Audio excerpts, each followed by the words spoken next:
Hey, what's going on? This is Ricardo with the Code 7 Podcast Network, and we are about to get started with the Dispatchers Roundtable. And this is going to be round number 43. But first, as always, a word from our sponsor. Dispatchers help callers on the worst days of their lives. For over 25 years, we've been there. A silent partner in millions of calls thanks to our redundant and diverse networks that ensure call delivery. Today, cities are bigger, traffic more congested, and the challenge is more complex. But you're never alone, because InDigital is quietly improving, implementing, and driving the next generation of 911, so you're supported in every situation. Make the switch at indigital.net. If Within the Trenches has ever taught you something, open your eyes to what it is like to be a 911 dispatcher, or has inspired you to become one, then help support us and join our Patreon. Get exclusive bonus content, one-of-a-kind swag, discounts on merchandise, ad-free early access to new episodes, and much more. To join, please visit patreon.com/WTT podcast. And if you're an industry partner, we have something for you as well. And now, for the show. This is Jordan, and you're listening to the Code 7 Podcast Network.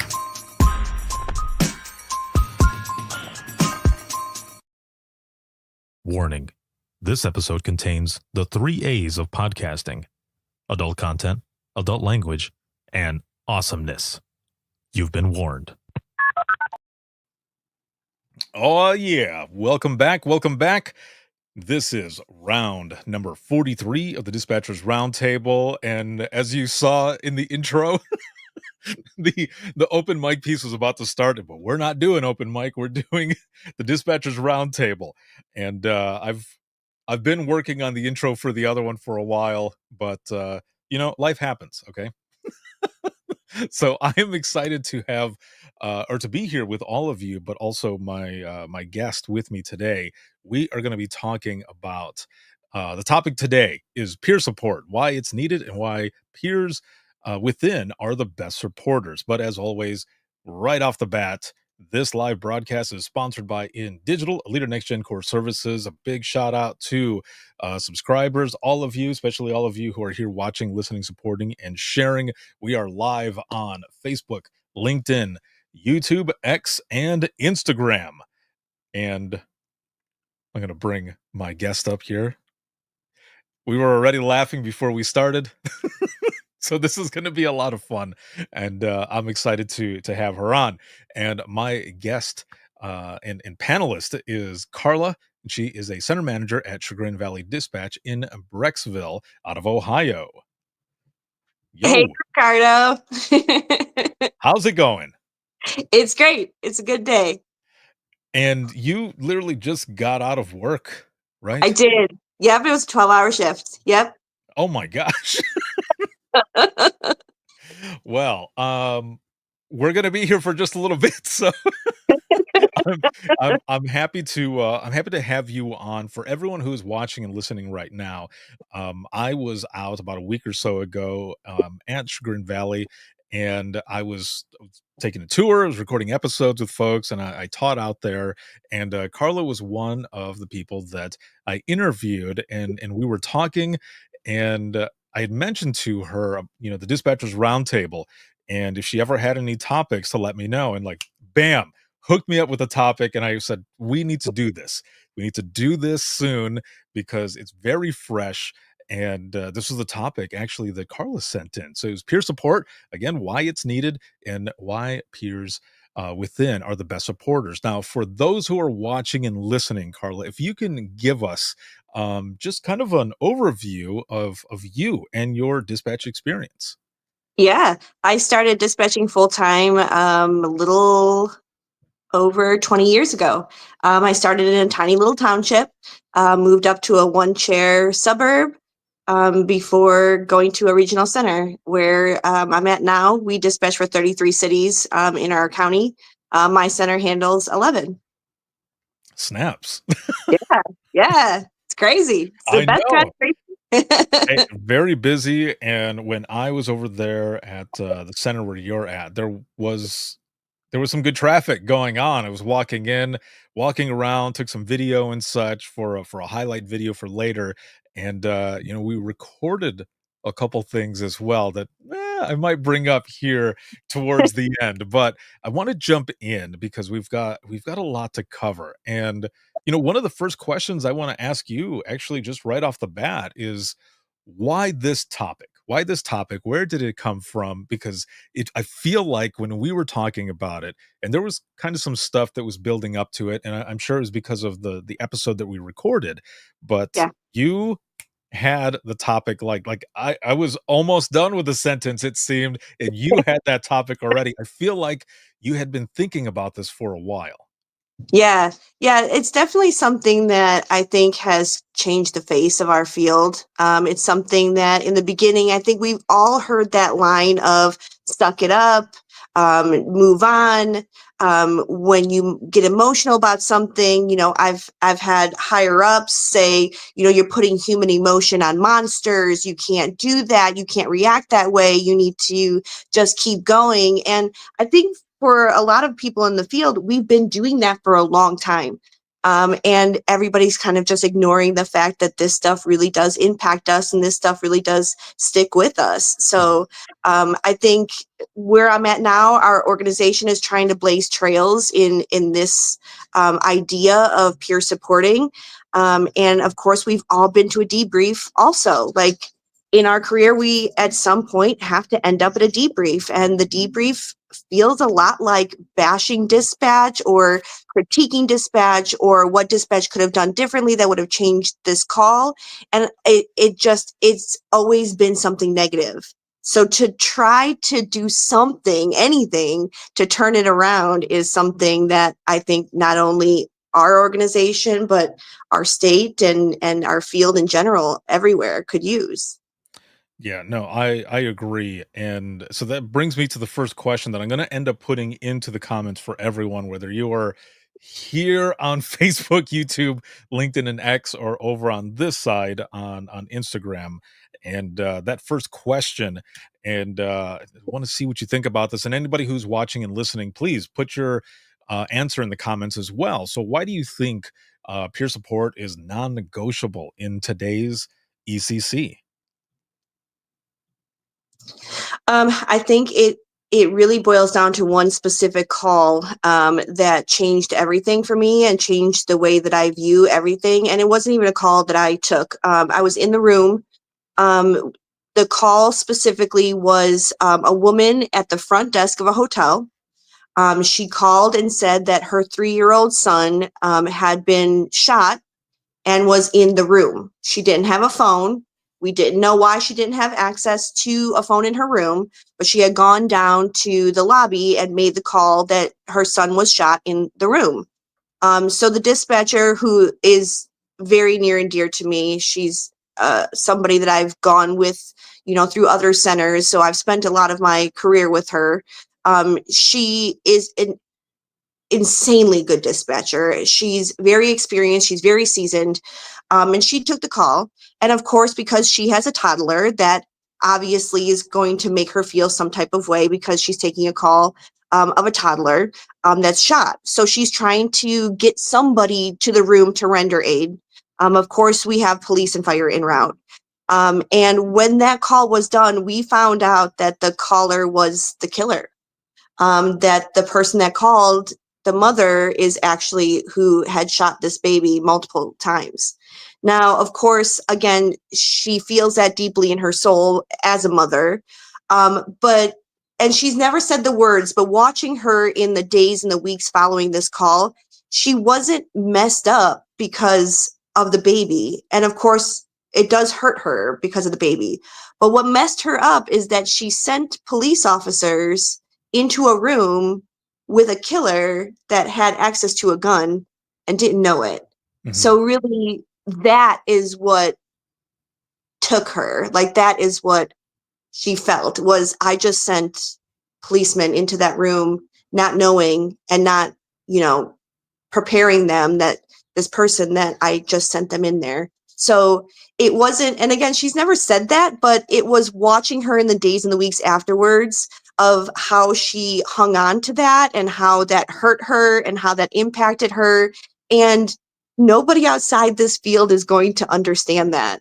And nobody outside of what we do is going to look at her or see her in the days and the weeks following that like we would. Right. Yeah, and that is a perfect response for this question of why do you think peer support is non-negotiable in today's ECC? Because there are so many more things that are going on, and not just this. I think it was different even way before and before social media as well, because you were seeing it Hmm. locally, right? But it wasn't you didn't have access to so much information that you're getting hit with it over and over and over and over. And that's, the way it is now. And we are looking more at um the way it takes a toll. Yeah. The way it is impacting folks. And I remember I think it was either 2014 or 2015. There was a story that I remember I was recording with someone in Boca Raton. I was at this conference called the Mini C, and there was someone there who's telling me a story about they they had a call that was holding, and they gave it to this officer, and he was getting ready to go to lunch, and it tore her up because she was kind of blaming herself. There was another call that ends up coming in, and I believe it was a head-on collision, and it ended up being that officer that she had told to go to that other one. And I just remember her saying, I felt like if I hadn't sent him, he wouldn't have been in that spot for that accident to happen, and he Yeah. might still be alive. And I don't remember exactly if there was any peer support that helped her out, but she was sharing that story. And that's just, another one there of, yeah, this is why peer support is needed, because you start taking that blame. Yeah. Yeah, and you carry that around with you. And if we're going to expect to do 30 years in this field, I mean, there has to be some kind of answer to that. We can't do 30 years without some kind of support. And that's from within, from higher ups, from each other. I mean, this is not, in my opinion, a field that you can do that long term and carry that weight around by yourself. Mhm. Now, here in the comments, I just want to read really quick. Amy, hello, how's it going? Amy in the comments says, to the answer to this question, the toll of the job weighs heavy enough. We need a way to help us process what we hear in a way that is supportive and helpful. It also can help get closure that is so often not given to us. And I love that. Oh, Mhm. Hank says you can drive yourself crazy with what ifs. Yes, no, you're right. And hello, Hank, how's it going, man? Yeah, no, you're definitely right. And I love that she mentions the closure piece in here as well in comparison to peer support, because even if for some reason you don't find out fully what it is that happened, that peer support or talking to someone about these things that are going on or what you're dealing with is a form of healing and closure as well. I don't know. What do you think? Yeah, I think that that's what we get from each other. And I think that's one of the things that I think is so important about peers being on the inside, because we know exactly, like, I knew exactly how she felt, even if I wasn't in that room with her. And I can relate to her and understand her in a way that maybe somebody else couldn't. And Mhm. she might not talk to me about it. She might not feel open enough to say, like, I feel like I screwed up, or I'm carrying this guilt around with me. Like, she might not have the courage in those moments to say that to me. But if there's some avenue, some outlet, I think that it almost, it's a requirement. It's like being able to have leads access or being able to use a CAD. Like, it's something that we need to have access to. Right. Yeah. No, I fully agree. Now, so from there, as we're talking about this, is kind of a good segue into this next question. I want to post this as well here, but it is: have you ever felt supported or left hanging by a coworker or partner during a tough moment at work? But also, what kind of made the difference? One thing that comes to mind, and I don't want to keep going back to like calls, but Mhm. one thing that comes to mind is I took a call of a woman that was witness to a double homicide. It was two motorcycle gangs. My team ended up winning double gold award for this particular call. And I am sitting next to one of my best friends on the entire planet, and her husband and her brother are responding to this call. So I definitely carry that around with me because um, I'm like, did I get a good enough information? Did I keep them safe enough? Did I get what I needed to give them? And I beat myself up over that call. Still to this day, I beat myself up over that call because I didn't know what I was getting. Of course you don't. But I'm sitting next to somebody that her family, her brother and her husband are going to that call. So in the moments that I felt like I could have been left hanging, and in any other scenario in my career, looking back, I probably would have been left hanging. But because she was sitting right next to me, she ended up being my support person. She ended up being my go-to person. But I think we all have that in our career where we can look back, especially agencies that are single chair or agencies that have captains or lieutenants over them and not necessarily dispatchers, where it's like you might say like, hey, like I'm having a hard time with that, I need to get up and walk away. Like, hey, do you think I could have done anything differently, and maybe get constructive criticism rather than that bashing feeling. Is I think that we all could feel, even if you are a trainee, you could feel like you've been left hanging. I think we all have stories like that. And I think that's the stuff that we carry around with us. And I Mhm. think that's what makes us a little bit hesitant to ask for help or to want to let those thoughts and feelings out because we've been left hanging so many times. Yeah, and I think being left hanging like that or, any other scenario, there's maybe a little fear, like, Yeah. Are they gonna judge me?" You know? And Yeah. I think we all have that a little bit, and, it's good to have conversations like this so that we can move forward and hopefully not feel as afraid, you know? And I want to look here in the comments really quick. Candace here says, I think you always second guess yourself as a dispatcher, even if you did everything you possibly could. And Amy says, sometimes it helps to know we did enough. The guilt and what ifs, like Hank said, could drive you down a rabbit hole. Hmm. Yeah, but it's like, how do you get better from that? Like, how do you stop what ifing yourself? And like I say that to trainees too, like when they start to do that to themselves, and I can see them doing it to themselves, is like, if you didn't do that, then to me, that feels like it doesn't mean something to you. You what if it because it means so much to you that you want it to be right, you want it to be the best, you want to get everything that you possibly can.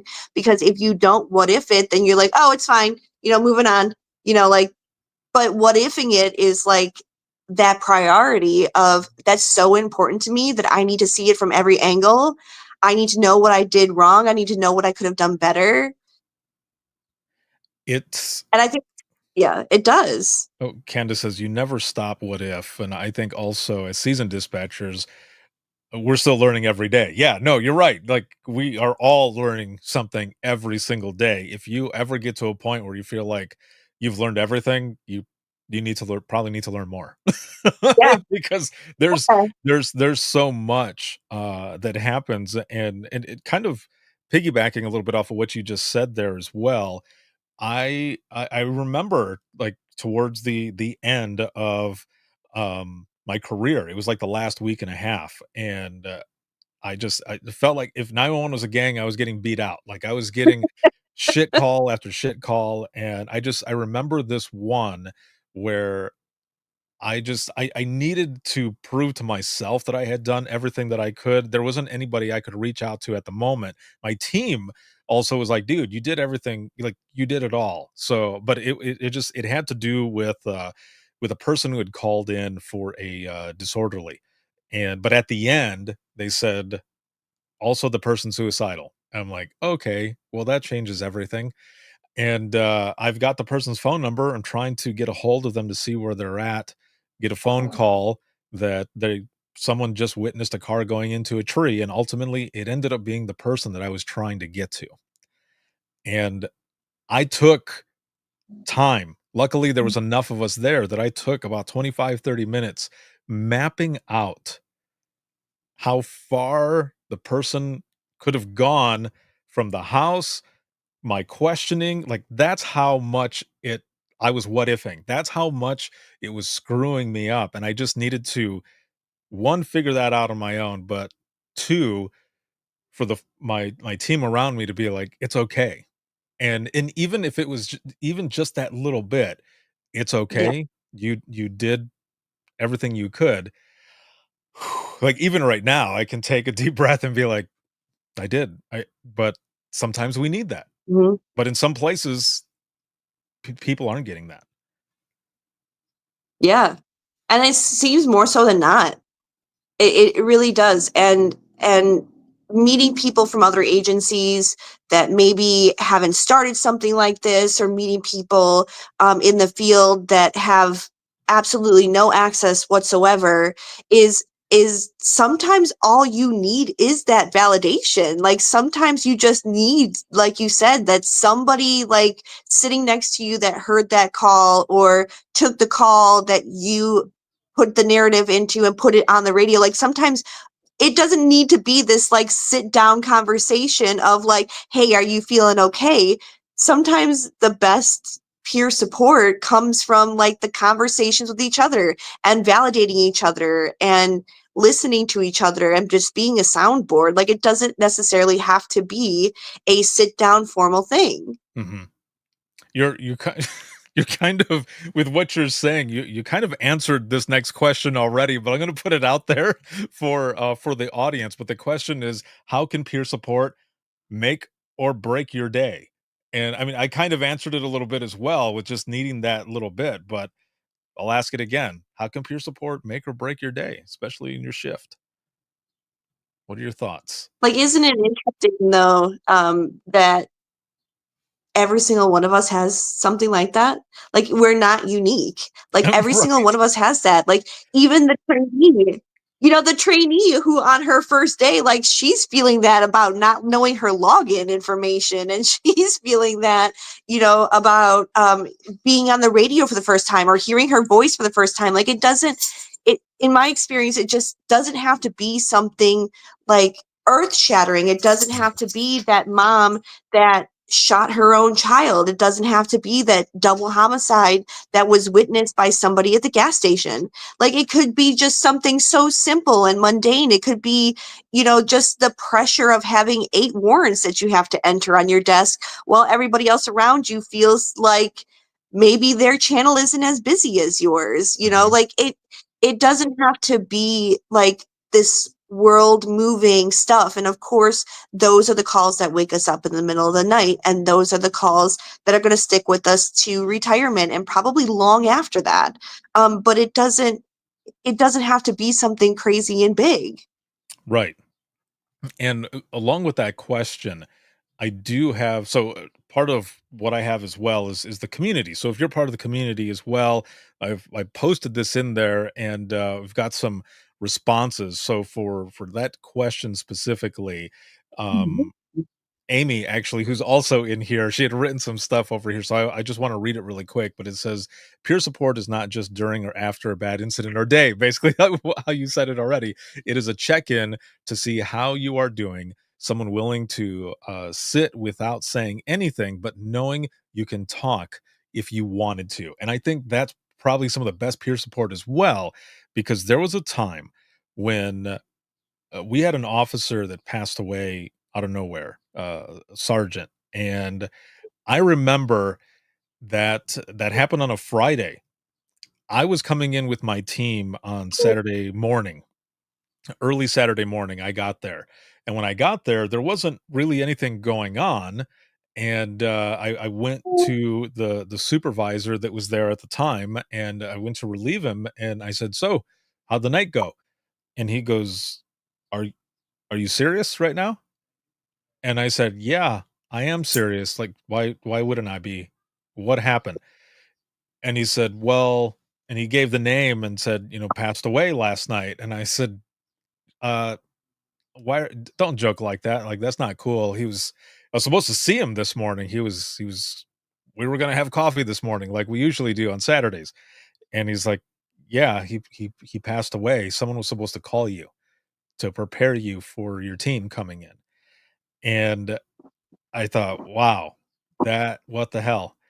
And, so then I've got, my team coming in, someone already knew, one of my team members already knew, but the other one didn't, and I had to take her to the side and say, "This happened last night."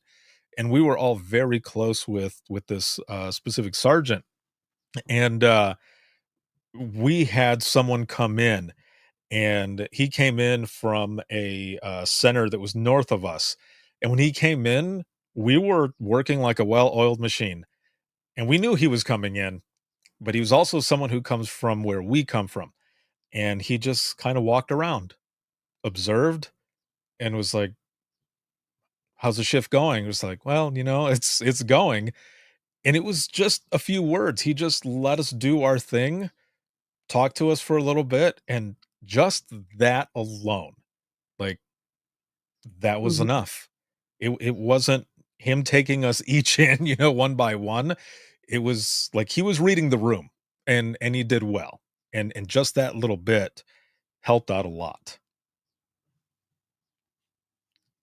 Yeah, I think it's like you said, the validation. I think being able to like listen and put information to people in a way that feels like normal business, because a lot of us, if we get called out, that's where the embarrassment comes from. That's where the like, why would you put me on the spot like that comes from.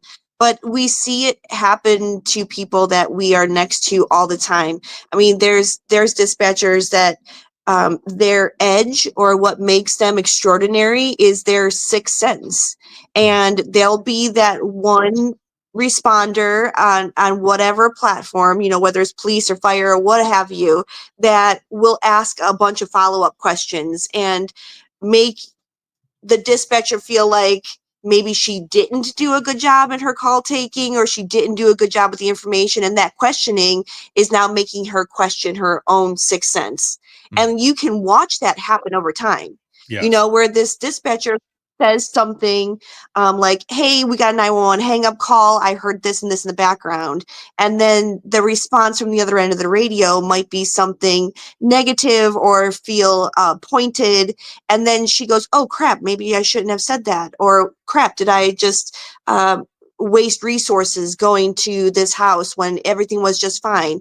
And then you see them starting to second guess, and the more they second guess, the more they lose that edge of their sixth sense, which is what makes them extraordinary. So I think that stuff like noticing that kind of a thing is enough to say, girl, you did a great job on that. Like, he needs more questions. We can just call him back. Like Mhm. something just to validate, like, you did do a good job. Right. Like, you did do the right thing. You did ask the right questions. Because we know what those are. Yes. They don't necessarily know what we could get. So I think the validation or the whoa, sorry, For a minute the there, validation or the sound. I thought you done fell out, man. Of course, it had to be something, right? But I think that, I mean, I almost cartwheeled to save the phone, I mean, but I could tell. That's why I was wondering if you had fallen. I was gonna get a hold of one of your coworkers and be like, "You need to send someone out. Welfare check," send her something up like there. that.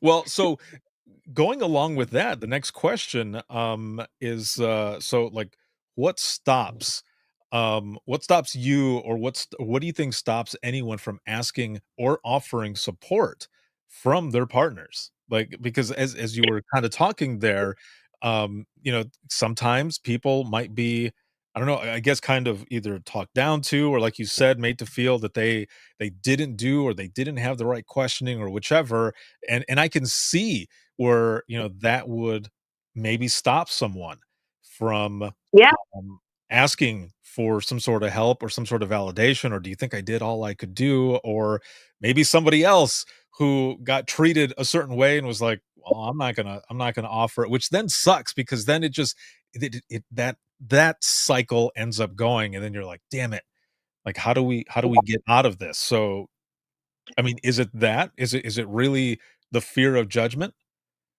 Yeah, I think that that's a huge fear. I think that also we are so critical of ourselves in this line of work. And if you're successful in this field, you are your own worst critic. Like, you don't need somebody to critique you. You are already critiquing yourself. And again, that's not something unique to me or to you or to the girl that sits to the left of me. Like, that's not unique. I have Mhm, found that we all do that to ourselves. So I think that the fear of judgment, maybe the fear of the answer. I mean, really the fear of the answer. Like, hey, I didn't get that, I didn't get the color on that vehicle, but I got the make and the model. Like, was there no space to ask that? You know what I mean? Like, did the caller hang up on you? There's be a thousand reasons why. So I think that sometimes you're just afraid of somebody critiquing you, especially somebody that is your equal or above you. And I think that when it comes to peer support, it's really, really hard to ask somebody that outranks you.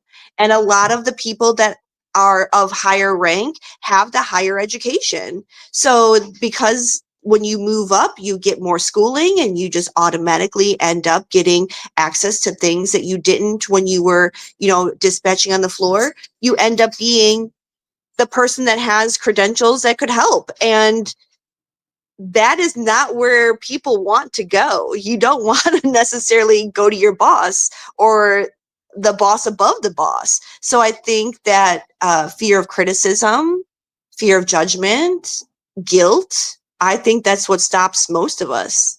mhm.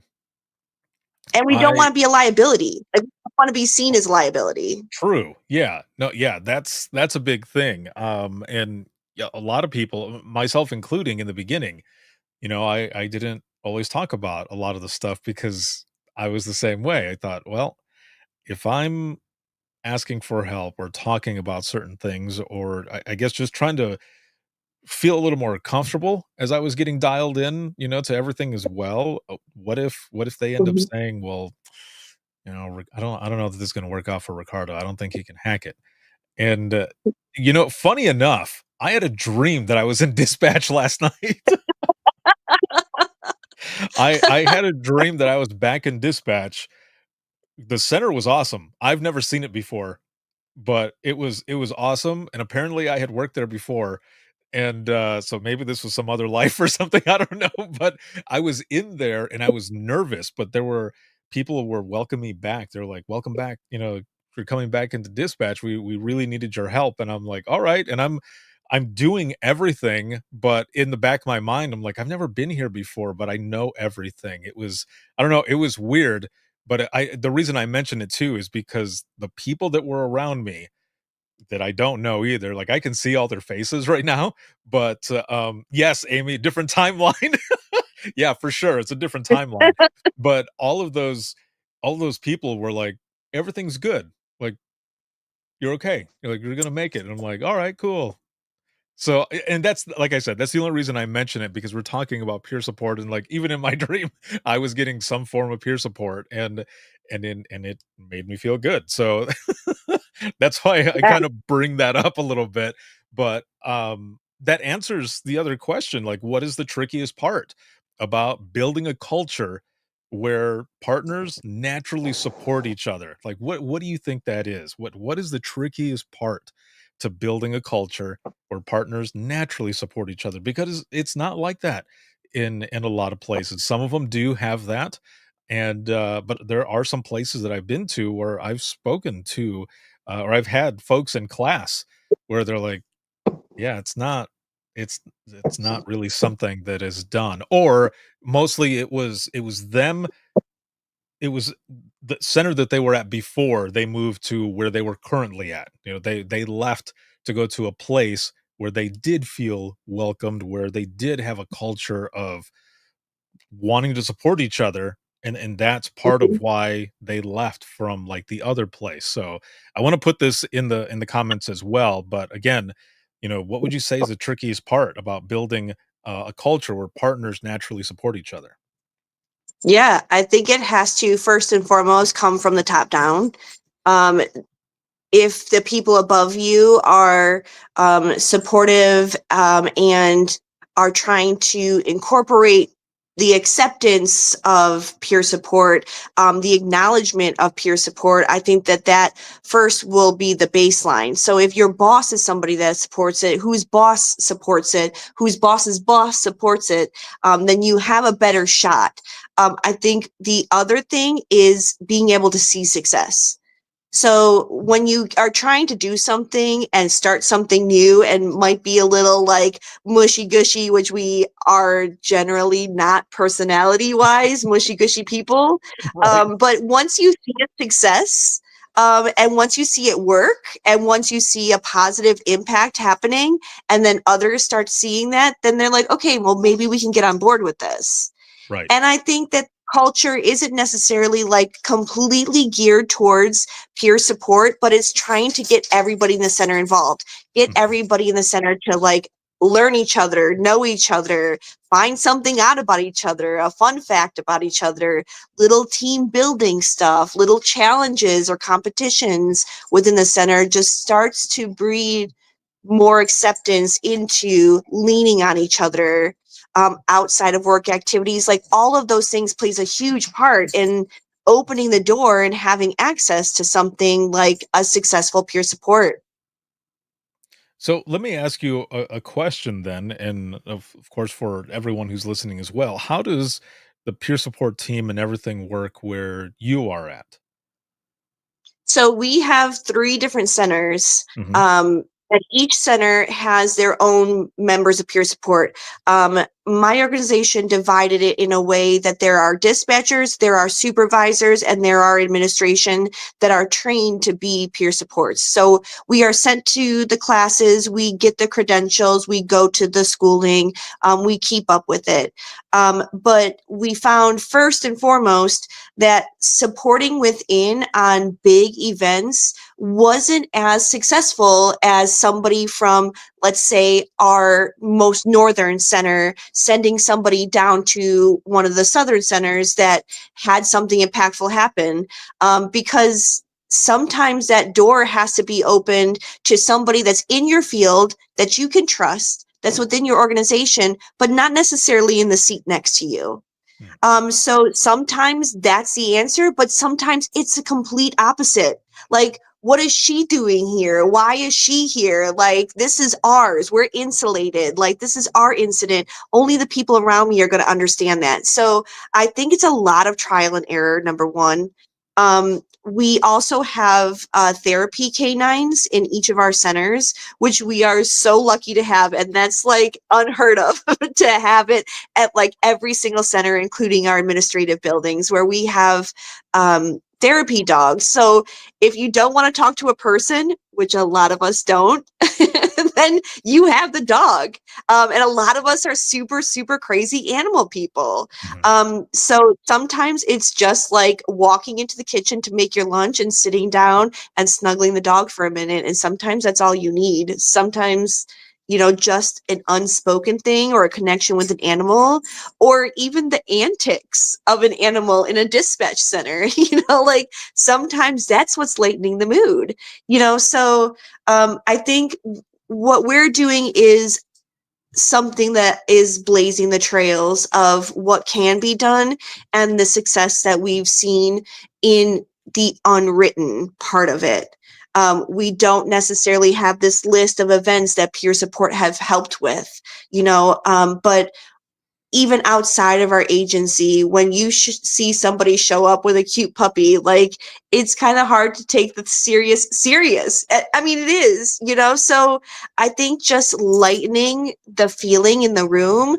I think just bringing an upbeatness to the center in general is more peer support than the written sit down parts of it. So that's the way we do it. I mean, we're kind of trial and erroring it, we're kind of trying to spread it out. We're trying to get engaged with other centers. We're trying to offer access to sister agencies and those close to us, just to be able to hang out with our animals, hang out with our handlers, and just listening to each other and just doing stuff to like get to know each other. And that in itself feels like support. Yeah, I agree with that as well, and I know, a lot of folks who wanna be around around the puppies and the dogs that you Yeah, have because of, classes that I've taught in Ohio, and everyone's like, "They've got puppies." yeah, yeah, yeah. So for you specifically though, and I might have missed this or whichever, and I apologize if I did, but are you on the team as well? Yeah. Okay, Yep. so here's a question then. Do you what was your motivation for joining and wanting to push this? Because just listening to you talk and everybody else who can see you and hear you talking, like you are very passionate about this. So I'm just curious as to like Yeah. what really pushed you to really get into this.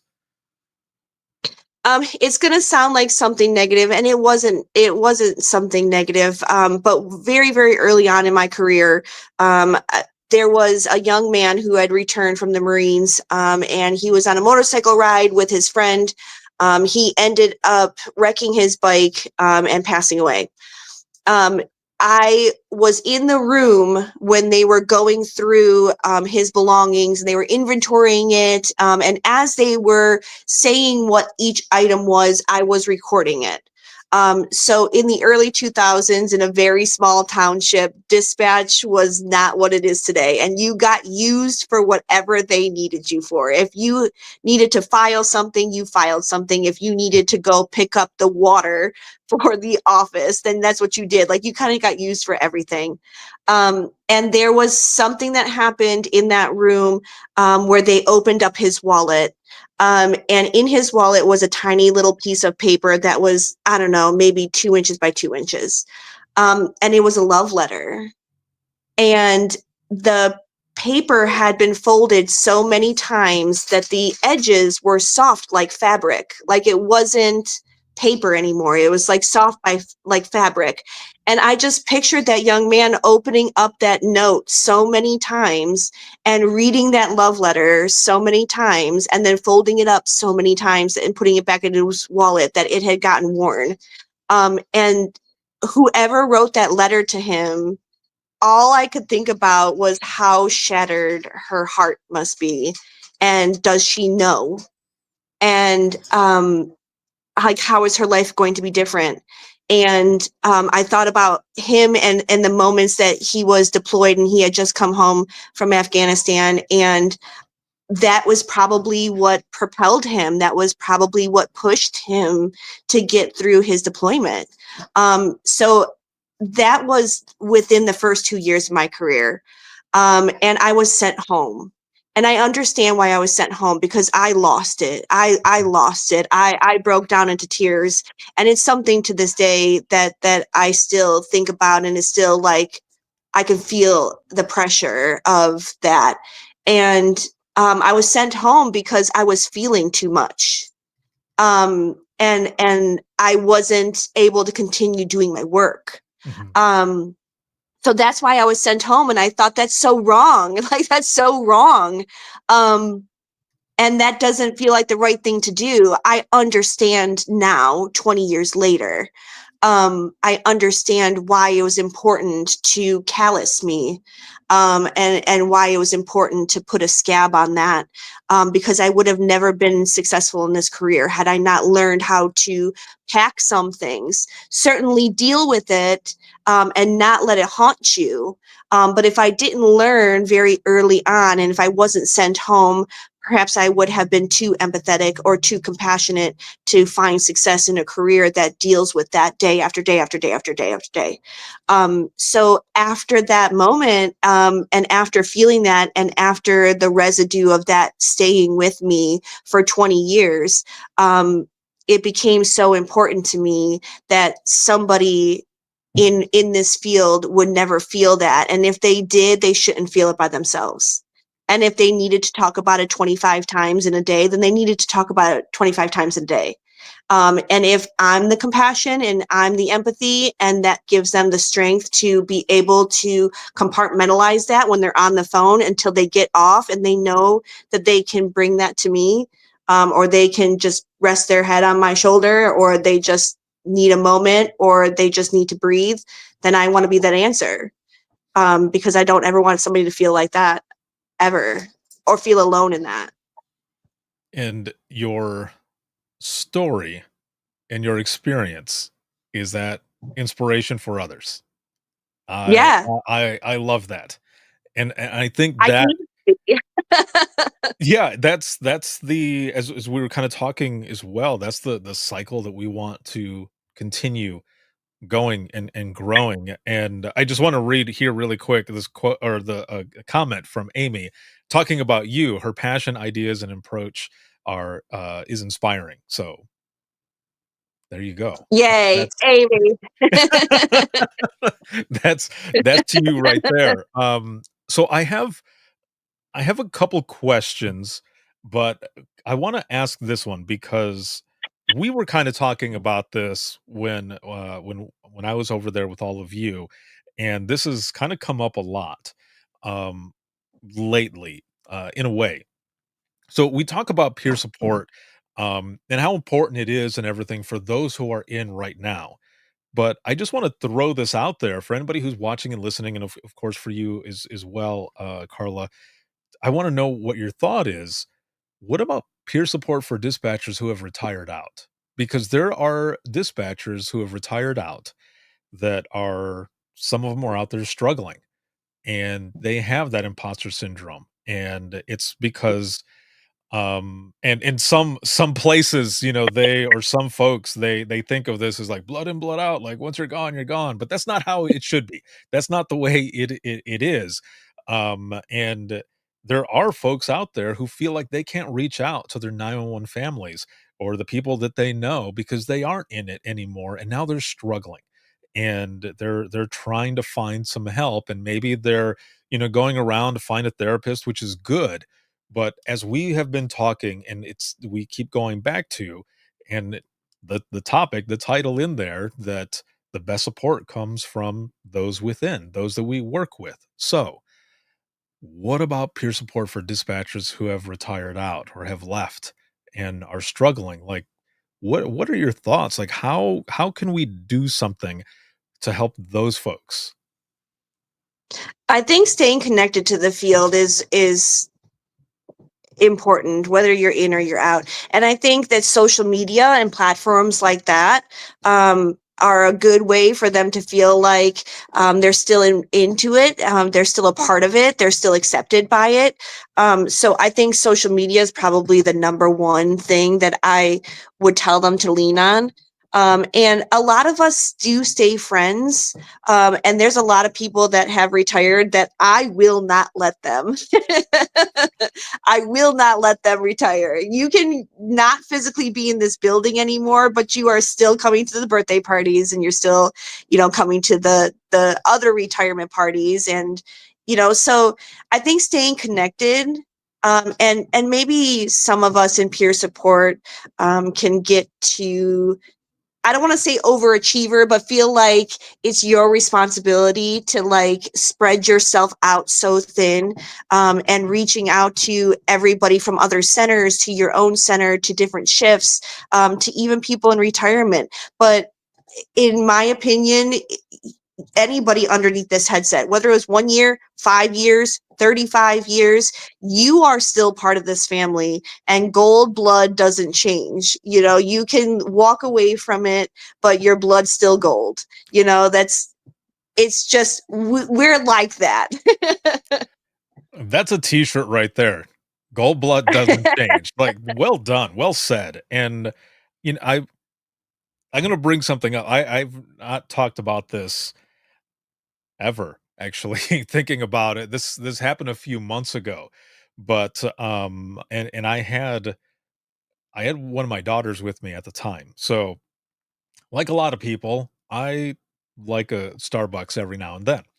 And I went, to pick one up, and, I was wearing, one of my I Am 911 shirts, and I rolled up, and I was paying, and the girl who was taking, my order and everything, or the money rather, she saw my shirt, and she goes, "You worked in 911?" And I started explaining and stuff. She's like, "Oh my gosh." She goes, "Yeah, I was a dispatcher as well. I worked for, just a few years, and then I left because I ended up getting PTSD and everything." We were talking for a little bit, and that we had a line, but I was telling her, about, sharing and talking and everything else, and when I went back the next time, she was there, and I had, a lapel pin, an I Am 911 lapel pin, and I brought it on purpose, just hoping that I was gonna see her again, and that time, my daughter was with me,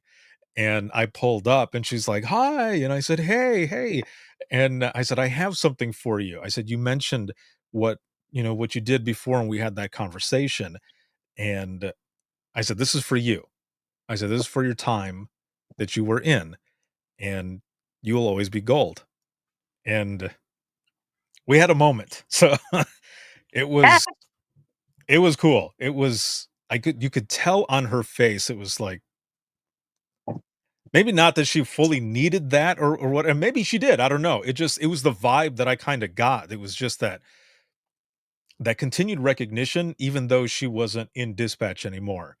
And, as yeah, far as I know, she's still there at that Starbucks. I haven't gone in a few months, but, or in a month or so, or something like that, but, it's it's stuff like that, being able to just, I guess, let people know that they're still recognized, and they still matter, I guess, is what I'm getting at too. absolutely. And their contributions aren't wasted and their contributions aren't unrecognized, like tip your headset, because we see each other in a way that even the responders themselves don't see us. And only we could give each other that. So, like, instead of being competitive or seeing each other, as an enemy, or, things can get very political in public safety. And once we drop that and actually start looking at each other as the humans and for our contributions, I think that's ultimately what peer support is. And I think being under the pressure all the time of what we do, we forget that we spend more time with each other than we do our husbands, our wives, our children, our family members. Like, we are literally locked in a cement box with each other for sometimes 60, 70, even 80 hours a week. And we don't start seeing each other for who we are and appreciating each other. Nobody's going to do that for us. Right. Yeah. Yeah. We're the ones who know, like you said, Right. and it starts with us. Candace here says networking, keeping in touch, checking in on them, and, also I've been, occasionally would meet for dinner. And I don't live where I was dispatching, but there are times where I go up there, and I'll post a picture, and, on, Facebook or something, on social media, and say, "Hello, Allegan," and I'll get some text messages from my dispatch friends that are like, "What are you doing? What's going on?" So that's always fun, and even just that little bit, it's like, "Yep, we had that time," because I've talked to a few of them, and 2 of them that I'll just mention specifically, because I've said this directly to them, and it's my good friend Megan and Trista, and I told them, I said, "I thank you both for a lot of things." Like, I thank everybody there that I worked with, but those 2 specifically, mostly because we were on the same team for so long, and I said, no one else will ever understand the shit that we went through, just us." We were the Yeah. ones there for, this call, for this call, and this call, and we're the only ones who will ever understand what it was like when the shit was hitting the fan, and we were hoping and praying that everyone was gonna make it back alive. Yeah. It's like a collection of tattoos. Like, once you have Yeah, that, it doesn't go away. right.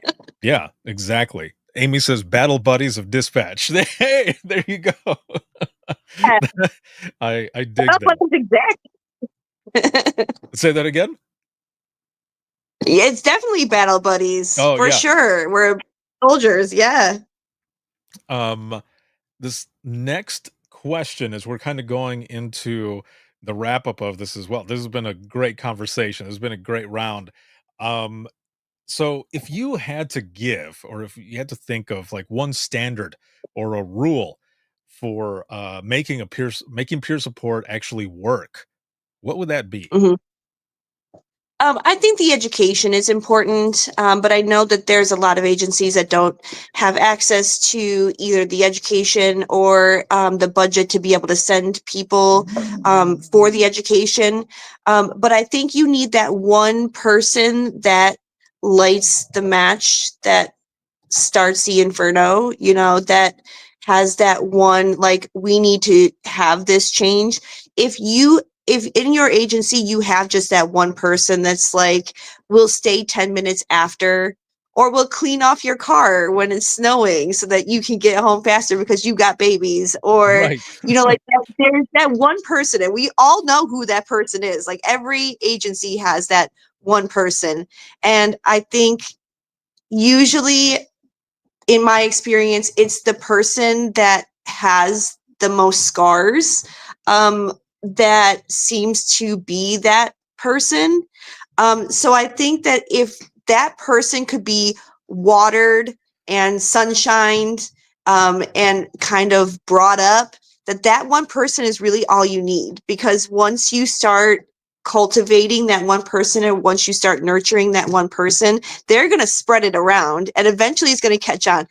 There's always going to be those people that feel their emotions with like that crustiness, or that person that doesn't want to be messed with, or that person that always has, crunched up eyebrows. You like, we also all have that one person, but there'll be a breakthrough sometime, there'll be a breakthrough.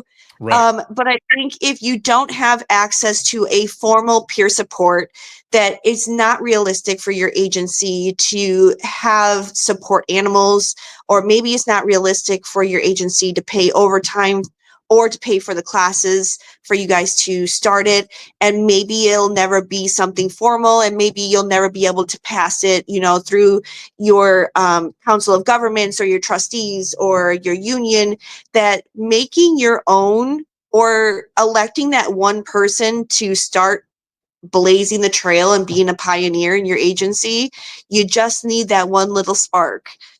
And if you have that person, then I would say first is the recognition of that person, and giving them the gumption, the bravery, the courage to start reaching out in a positive way to others, and recognizing and validating. And you just need one person, and it will eventually catch on. Amy here says because that one person knows how it feels to be left with no support and wants to help the next person so that they are not alone. Right. That's absolutely right. I mean, she hit the nail on the head, because it is that one person who doesn't ever want to feel like that, and doesn't want somebody else to feel like that ever again. And it's going to take that one time. It's going to take that one time for it to happen to one person, and it's going to change the face of the agency. I mean, it's at least going to change the way the employees function within it. So if that's the reality of it, then having a response to that is got to be the same reality, even if you do it yourself. For sure. Now, if you, and this is for everyone who's watching and listening, but if you could design the perfect peer support program, what would it look like? And this could be anything off the wall if you want to as well. However you want to put it out there. I think a lot of people will have some different answers. Maybe not directly at this moment, but as people start watching the replay and everything, this will be something Mhm. that people will answer as well. But for you, if you could design your perfect peer support program, like what would it look like? What would be in there? The band of the misfit toys. No, I think that the finding at least volunteers at first is going to be the most important thing. I think education is going to be the second. Even if it's a webinar or something to understand the psychology or the what happens with the brain chemistry. Educating on what is PTSD, what does it look like, what does um quiet, there's a word for it, but like people that have suicidal ideations, or people that are struggling with addiction, those are usually responses to something in emotional trauma. So knowing how to recognize that and being able to see it is so important. And if it's your own research and your own education, then so be it, because a lot of us don't have access to those types of funds, or we don't have an administration like mine that believes in something like this. So I think educating is extremely important, even if it's self education or self research, or a deep dive into a webinar or some kind of free, if that's what it takes. So I think education would be the first and foremost to the ideal peer support team. I think having volunteers and it not be a forced assignment is going to be the second thing, because we all know how forced assignments go. So I think volunteers, and I think networking, and I think things like your podcast and within the trenches, and Facebook pages, and having access to other people that you can bounce ideas off of, or you can share inspiration with. So I think volunteers, education, and networking is probably going to be the top three to successful peer support. And if it means going outside of your agency to start measuring success, you need to be able to measure success for your peer support to be successful. Because if you don't feel the positives coming back from it, then it's going to slowly dwindle and the flame's going to go out. So if it means going outside of your agency, if it means getting on a Facebook Live, if it means sharing something on TikTok, however you need to keep pushing for that success in peer support in whatever way it comes to you in its own unique way, having the success in your first 6 months to a year of starting it is vital to giving you the fuel to keep going and doing it. Damn. Well done. Like I could not have said it any better myself. And for those watching and listening, I'm sure they might be trying to reach out to you because you are obviously well versed. And again, you're just so passionate about it, and your thoughts on everything on this subject. I'm so glad that we were able to do this. This has been an Yeah. awesome round, and just the engagement and everything. It has been excellent, and people are going to be watching this all over. So this has been awesome. Um, again, I've had a lot of fun with you. A lot of the resources, just right off the top of my head, I mean, you've got all the major organizations, right? They have their own parts that go along with mental health and wellness. And you said you've been doing this for about 20 years, right? Again? Yep. Okay, Yep. so about the same as myself, being in public safety for 20 years. So a quick question before we go off of this round here. What do you think about how peer support was in the very beginning to how it is now? Because there's definitely more resources. People are talking about it way more, which is amazing, but just the changes from the beginning to now. Yeah, I mean, it's two different planets. I mean, it's not even in the same atmosphere. I mean, it's two totally different things, from being hardened in the beginning and it was a sign of weakness. Like it was, we were told that you weren't cut for this, that you couldn't continue in this field, and that if you didn't find a way to pack it down and not talk about it and keep it confidential, and we had an expression of airing dirty laundry.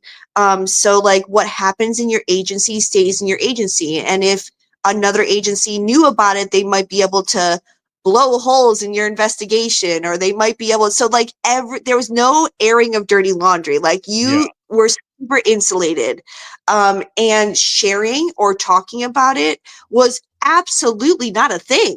Like you couldn't even bring it up.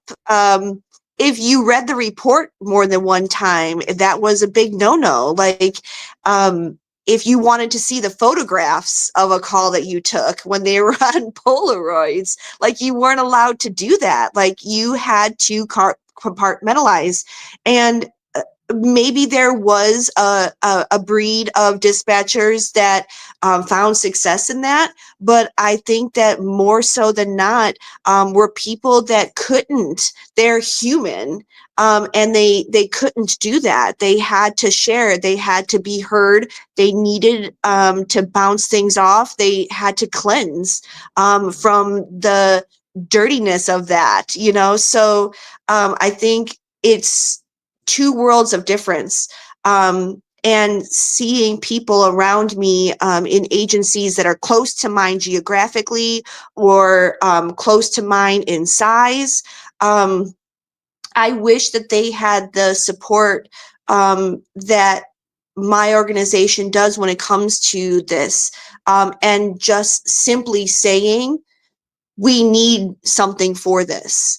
And not throwing us a comfortable chair and saying, oh, well, we got you a comfortable chair, you'll be fine in here. Like being able to actually acknowledge it at all in any capacity was absolutely changing everything that we did, and changing the types of people that we were able to attract.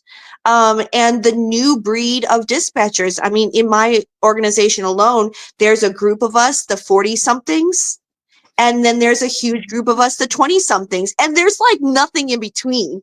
So I'm not saying that there's not people in their 30s in my organization. Of course there is, but the vast majority are the 40 somethings that are hitting their 20-year mark, and the 20 somethings that are just starting. And there's this huge gap that's missing. And from my perspective, looking up at the field in general down, that huge gap is because of things like peer support, or not being able to express emotions, or not being able, like, all of a sudden we couldn't get anybody to stay in this field, and we needed to do something different, and we needed to recruit or attract an entire generation of people that understood more so than us 40 somethings emotion, and healthy ways of letting it out, and having support in social media, and having access to people online that they could talk to things about. And once you start seeing that and actually acknowledging that it's a thing and not pretending that it doesn't exist, things start to become way more healthy. You start to have a better work-life balance. You start to get the passion that you need to not be the crusty 40-something-year-old lady in the corner who doesn't want to talk to anybody else, Well, like, so I think there's two totally different planets. There's the compartmentalized, which I'm sure is success for some people, and I'm sure that some people feel things that way and it works for them, but the vast majority of us are not like that. So I think peer support is kind of like the bridge between the two things. And even if it's not a formal peer support, is actually saying this field can mess you up if you're not careful. But this field can also bring you such massive reward if you let it. So kind of being more open is the beginning of peer support. It's the little baby peer support. I love that. Damn, this was that was a perfect way to wrap it up. Well done. That was awesome. And again, thank you for being on and for what you do and also for your passion on this topic as well. Thank you so very much. Thank you for having me. I'm so grateful to have been here. Thank you, Ricardo. Of course. No, you're welcome. I will be right back here with you in just one moment. And for everyone who has been on for this round, thank you for what you do in this profession. And this is just such an important topic. And I'm so happy that Carla was able to be on today. And for any of you who might have any comments, questions, or if you have any topics for future rounds of the Dispatchers Roundtable, you can simply go to the link that's there on the bottom, and that is links.co/WTT podcast. And that's links with two i's.co/WTT podcast. You'll find everything there: email, social media, where to hear the latest episode, all that good stuff. Also, the link to join the free community, which is the Trenches. And we are connecting on there, adding posts and all kinds of stuff. And this will be actually added to every single round that is on the community as well, for you to go back and watch as many times as you want. You can comment, connect with each other, and all that good stuff. So again, it's links with two i's.co/WTT podcast, and you'll find everything there. This has been sponsored by In Digital, a leader next gen core services. Shout out to subscribers. This can be seen on Facebook, YouTube, as well as LinkedIn, X, and then there'll be clips on Instagram Reels, Facebook Reels, and TikTok as well. So make sure to check that all out. And then for the flagship show Within the Trenches podcast, you can listen 24/7 on Apple Podcasts, iHeartRadio, Spotify, your favorite podcasting app, and withinthetrenches.net. Have a good one, everyone, and we will see you all in the next one.